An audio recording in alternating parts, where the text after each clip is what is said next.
Thank you very much. So that just about describes what I do. So I think just at this stage to say that I'm normally a hospital pharmacist, but over the last 5 years or so, I've been lucky enough to get involved with hepatitis C treatment, both in community and the prison, and that's now the very best part of my job. So it's great to be able to talk to you about that today. And specifically going to be talking about making microelimination part of day-to-day life in the UK's largest prison. So that's my declarations there on the screen. So just to give you a little bit of background about the prison I'm talking about. So it's called HMP Berwyn, and it's the largest capacity prison in the United Kingdom with capacity for 2,100 men. So it's actually based in North Wales, which for those of you who don't know is part of the UK. It opened back in 2017, so not actually that long ago. So by that point, direct-acting antivirals were on the market, and I think people already had an awareness that bloodborne virus testing was very important. So because of that, HCV testing was always intended to be part of their plan. It was always intended to be opt-out, so that is that everyone would have a test unless they specifically opted out from that. But actually in the early days, the uptake of testing wasn't very high, so Public Health Wales said in 2018, so the year after they opened, they'd only done about 600 antibody tests for Hep C, which compared to the population really isn't a high number at all. Back in those early days as well, the treatment was via hospital-led outpatient clinics, so specialists from the hospital would come into the prison, but only once a month, so they'd have a clinic once a month and see maybe 6 to 8 people in a day maximum. So that meant that lots of people got released before they had a chance to see anybody. And in fact, quite a few people would get released before they'd even been told that they'd tested positive for Hep C. So that really wasn't a great situation. And for those who did get onto treatment, back in those early days, it wasn't an ideal situation either, because it was hard for them to get any support, because there was no one within the prison who could talk to them about it. It was only people coming into those clinics. So I think people realised that that wasn't a great situation. We needed to change things to make things work a bit better.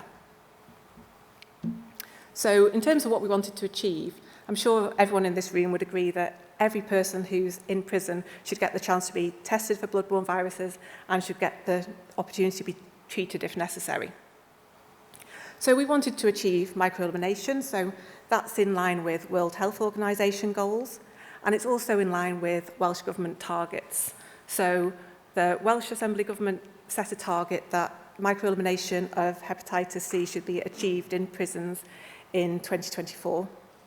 And so their definition of microelimination was 100% of people being offered a test, over 90% of people accepting a test, and over 90% of people who test positive actually getting started on treatment.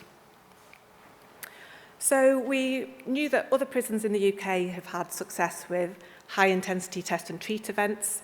So for anyone who doesn't know, that's when a team will go into a prison or a setting, and over the course of a week or 2 weeks put all their efforts into testing every last person and getting people started on treatment. And so we knew that you could be successful with that. But because we were the largest prison, we were wondering whether that's achievable in a short time period. But also we were aware that sometimes it's hard to maintain the microelimination afterwards. Particularly, it's hard to keep your testing rates up after an event like that.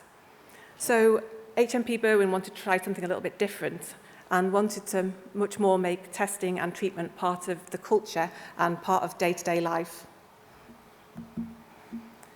So what did we do? So a new team was put together. So there's a nice team photo of us there.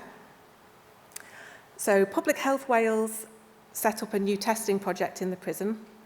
So that was dry blood spot tests, all mouth swabs for antibodies, and also introduced a Cepheid machine, which would give a rapid PCR test with results in 1 hour. So straight away that meant that we were less likely to lose people who'd been released without them knowing their diagnosis. A new post was made in the prison, so actually within the prison there full-time, a bloodborne virus nurse. So that is Anya, who's in the audience, if anyone wants to speak to her later. So in the early days, Anya was doing huge amounts of testing herself, but she worked tirelessly with reception staff. So the idea was always that testing should be done at reception. But in the early days, as I say, it wasn't particularly being done. So Anya worked with them to check that they were giving the men the right information so that they knew why they needed a test, and also to give them the confidence to actually carry out the test. So it's one thing asking someone to take a test, but it's another thing to actually have the confidence for them to do it. She also followed up each day to check if tests had been done. So if certain individuals or there were certain time periods where people weren't getting tested, then she could follow that up to see what more support was needed. So in addition to that, she would tell people their diagnosis, counsel them on treatment, and generally support them. She also educated staff in the prison. So I mentioned reception staff, but also educated much more widely in the prison. So we wanted to make it everybody's business, basically. So as well as the people who were already doing testing, she educated the wider healthcare team, so people like substance misuse nurses or mental health nurses, so that everyone would be able to talk to patients about it, but also to talk to the prison guards. So I think before this, there was a lot of misinformation and a lot of stigma. So that was very important for changing how people viewed testing and treatment. So I was the specialist pharmacist involved. There's also another pharmacist involved called Sarah, who's again in the audience today. So they didn't have a prescriber for treatment at this stage when the project started. And I'd already been doing some work with rapid test and treat projects for Hep C in the community. So they asked me to be the prescriber, and I was able to bring the knowledge and some of the pathways that we've used in the community and adapt them for prison use. So how it would work is I would have weekly meetings with Anya. She'd either arrange bloods so that I could assess APRI and FIB4, or would fibroscan the patients, again, so I could assess the patients. I could access their medical records on the prison system so that I could check what they're already taking and check for any interactions. And I can also look back in their prison notes for any healthcare issues. I would then prescribe treatment. We normally use pangenotypic treatment just because we were finding that waiting for genotype to come back was just an unnecessary delay, and we just wanted to get things sorted as quickly as possible. Using this, we could normally start people on treatment potentially within a week or certainly within a few weeks. Where someone was due for release sooner and we wanted to get people on treatment earlier, we could do it quicker if we need to. The pharmacy within the prison keeps the stock, so that means there's no delay there. We also had peers employed by the prison, unfortunately only on a short-term contract, so they worked with us for 18 months, but 2 peers from the Hep C Trust, which is a charity in the UK, which you probably have heard of. So one of the peers had lived experience both of prison and also of Hep C treatment.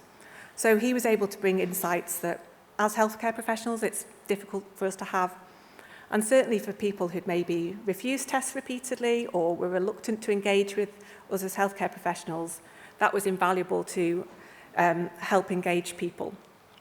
He was particularly helpful for people who'd refused tests repeatedly and actually turning them around to accept testing. So the peers also did a lot of education, they supported people on treatment, and they helped with testing as well. The other thing that they did was they trained up peers from within the prison population. So that was people who were actually serving a sentence, the vast majority of whom had had Hep C themselves and been through treatment, and that now wanted to use that knowledge and experience to help others. So they were helping to get the message out on the wings about testing. They could talk about how easy treatment was. And again, it's so much easier to believe someone who's had that experience themselves than just us telling them from information from a book or information from a computer. So that greatly helped. And with a patient's permission, they could also support people through treatment, which was very useful.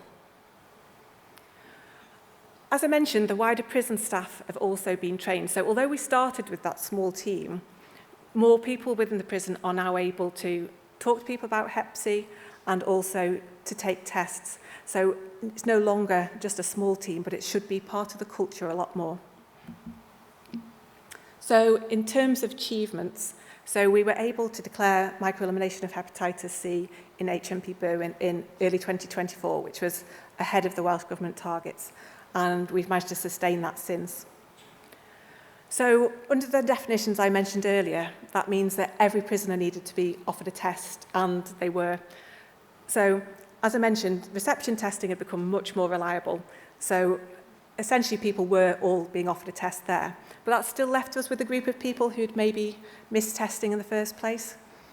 So between the bloodborne virus nurse and the peers, they drew up a list for anyone who'd missed testing originally and systematically worked their way through that list. So they went to places of work and the gym, to the wings, to workshops, until they'd actually ticked off every person on that list. And I think it's worth saying now, by this stage, everyone knew that every single person was going to be offered a test. So at that point, there was no stigma from being seen to be approached by the Hep C team. And in fact, I think Anya will agree that prisoners were actually encouraging each other to get the test, because they'd say, well, I had one, so why don't you want one? And so that worked out very well. So in order to get microelimination, the test uptake needed to be above 90%. We've always actually aimed higher than that, and normally we achieve over 95%. In 2023, so that's the last year that I've got full data for, 41 men needed hepatitis C treatment, and we managed to start treatment for 39. So unfortunately, that does mean that 2 didn't get treatment, but they were both released unexpectedly before we had a chance to start them. So we've been working on ways that we can link to the community to make sure that they're followed up in the community and that they know where to seek help if they don't manage to get started on treatment before they leave. So it's much more difficult to measure, but we've also been told that stigma was greatly reduced. And I think we have seen that because men are now approaching our team to ask for tests, maybe if they think they've put themselves at risk or if they know that they're due their routine test. Rather than us chasing them, they're actually chasing us. And finally on that slide, so testing is no longer a responsibility of a small team, but it is much more part of the culture of the prison, which I think is fantastic. Any questions? Thank you.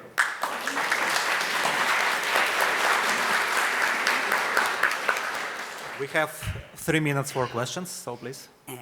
I would like very fast not to take time of the questions, to say that it would be very interesting to have some numbers of the comparison of really having the people captured on a jail and the people who are outside in the real world, let's say, to see how many would. I believe peers are the link that can make this thing to work. Otherwise, people feel they're forced to do that. And also, I think it's very encouraging that it's going to fight the stigma doctors and nurses have if they are forced. I think you mentioned something related to that. If they're forced to work with people who use drugs or use drugs.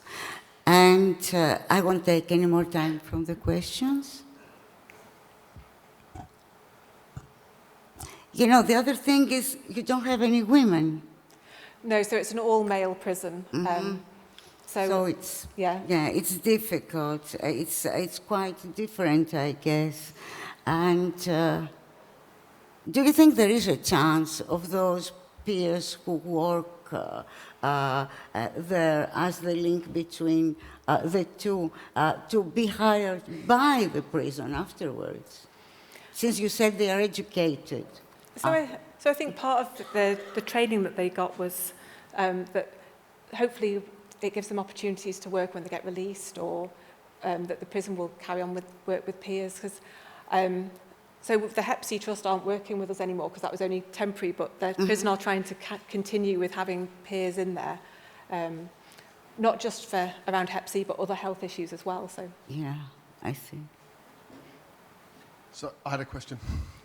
So just asking about reinfection, it's fantastic to do hepatitis C testing in prison. How do you manage the risk of reinfection up to people in terms of access to harm reduction commodities or advice? yeah, so I think there's not any needle and syringe provision within the prison, but in terms of there are harm reduction people working within the prison and substance misuse within the prison who will give people information about that. And Anya is the bloodborne virus nurse. When she's talking to people, she's always talking about what risks there are. So both in terms of while someone is positive for Hep C, how to avoid passing it on to anyone else, but then also how to avoid catching it again in the future. We have seen a few people who've come back with reinfection, we just treat them again. We're just accepting that. And seeing people who, because we're working across the border for people who've come from England again, who've maybe been treated there and have got reinfected, and we will just treat them again. There's no barrier to getting retreated. Thank you. If we have any other questions, we can ask them at the end of the session. Thank you, Elizabeth.